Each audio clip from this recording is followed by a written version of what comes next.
Charlie time.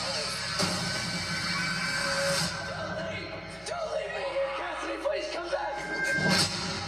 The Gallows. Hi, I am Jennifer. Hi, I'm Brandon. And we are The Odd Couples. Today we're going to be reviewing The Gallows, which we seen Friday. Quick synopsis of the film is a bunch of college kids go to a school that put on a play back in 1993 that went wrong. A kid accidentally hung himself. The main kid in this and girl, the guy's name's Reese. The girl's name's Pfeiffer. And his buddy Ryan and his girlfriend Cassidy. Ryan's the one that's running around with the camera. Yeah, Ryan kind of run around with the camera. They kind of make you want to hate Ryan. But you don't. He's kind of like picking on all the, dorks. He's being a jock. Yeah, kind of a big jock. Same thing with Reese. He's in this play for Pfeiffer, a girl he likes, and she likes him. But they don't know it. But they, don't know until they, later. Later they start liking each other. Well, they do, but anyway. So, Ryan's using his camera, and they decide, since Reese is just this terrible actor, he's flopped in the setups to the play. Like, they've been trying to work with him. Yeah. It's not happening. So they go sneak into the school late at night. They find out the door is open, stays unlocked. So that's Ryan's ideal, Reese's friend. So he agrees because he really don't want to, he don't want to be made fun of and all this. He quit, the high school team for the girl. For the girl who his do dad the is play. also on him because he wanted him to stay on the team and not do, a play. So, thing is about all the actors was something I want to mention too. All the actors actually have their names are their real names in real life, which in the film the first name. They just changed the last names. So It's easier to remember. Yeah, so they're in there trying to destroy, and then all of a sudden somewhere Pfeiffer, the main Pops girl up. in there in the play, pops Drama out. queen. Yeah, they don't explain how she got there, but she sees this car in the parking lot, and she's also in there. She's like, "Why are you here? I'm practicing, honey." Yeah, so they end up getting locked into the school. The door they come out was locked, which technically you could have just kicked off the hinges. Some of these doors, They're trying to figure out the way to get out.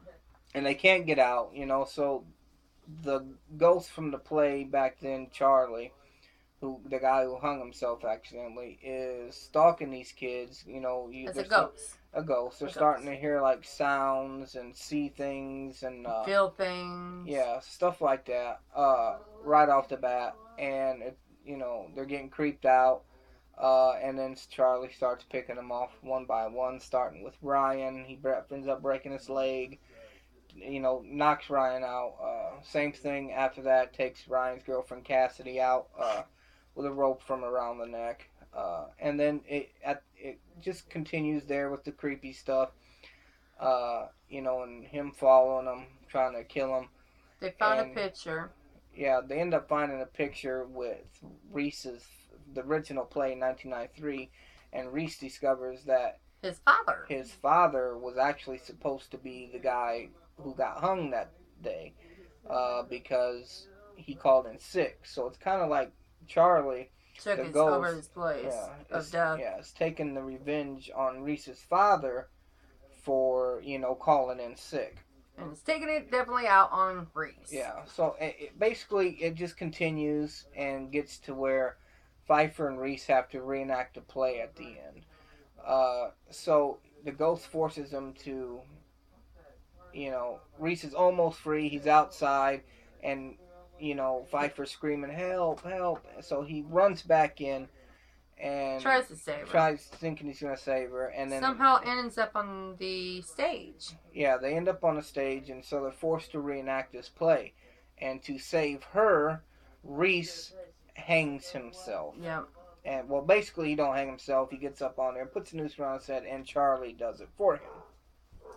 And at the end, we think everything's good, and then Pfeiffer, his girlfriend, kind of takes a bow, and like it's okay, like nothing's happened. All of a sudden you hear this.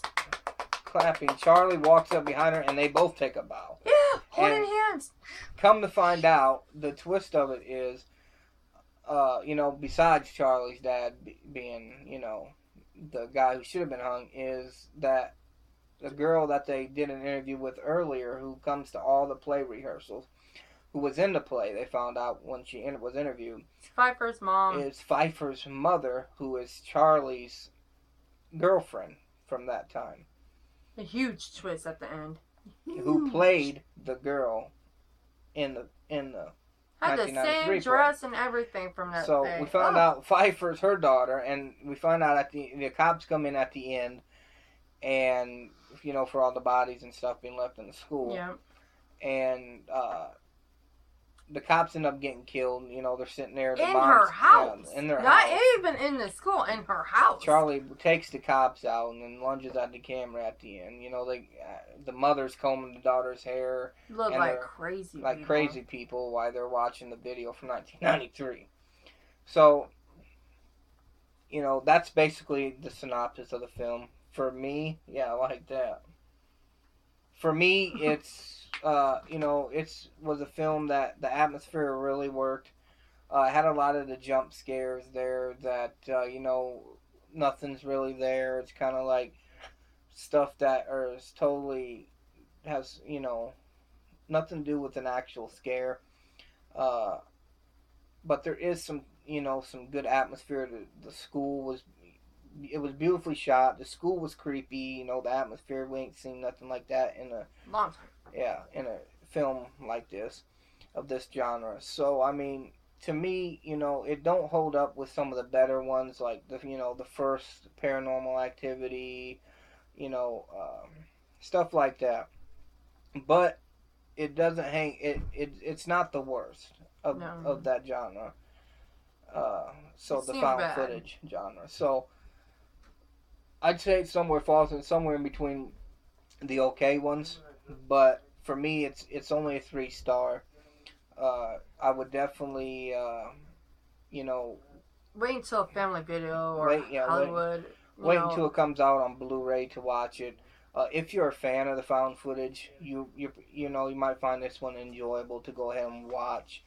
But besides a few cool things, scary stuff, tension I kind of seen with Charlie when you actually see him like standing there in the dark behind the girl. That was pretty cool too. Yeah, seeing him is basically, and the atmosphere is basically the highs of this. Other than that, they're too and far from being anything good in this film besides those. I don't know. I'm going to put my input right here. I do like how they actually got to the point where, like, when old girl Cassidy was being drug off with the rope, looked like there was nothing there. That, to me, was awesome. Yeah. But other than that, it was still. Yeah, it was kind of a boring film, but when you do see it, it's neat to see. The story, to me, is just another run-of-the-mill kind of, like directors and writers just said, yeah, let's put it out there. Didn't put too much heart and effort into it, thought. And, probably was a quick make. Yeah, so, the premise is good. The plot and stuff, they could have done so much more with. It's just kind of like, to me, it's like a get it done kind of lazy directing style. Yeah. But for the first film, Travis Clough, the director, it's his first film. I think big movie released. I think he did something called Gold Fools. He might have acted in it or something. But very few films he did. So for me, it's 3-star. I give it a 1.5 to 2. That is it. So 3 for me, 1.5 to 2 for her. We're probably somewhere in the range of 2.5 stars together combined. So the fun fact of the night is Travis Clough, who is the director, as we said, was in season 2 of Wipeout, and he won. Yeah, it's super shorts, and he actually won the episode. Why do you keep saying super shorts? That's the name of something to do with the episode. Oh. So, But everyone who put their money in this was actually friends of the director. The investors who put money towards it to make it, and it was their first time making the film. That was so nice. It was then picked up after being an independent and distributed by Warner Brothers. So that's pretty much what we got for you. If you liked the video, like it. Definitely subscribe. Awesomely. On YouTube. And hit us up on Facebook. Oh, yeah. The more friends, the merrier. And thank you for watching. Thanks.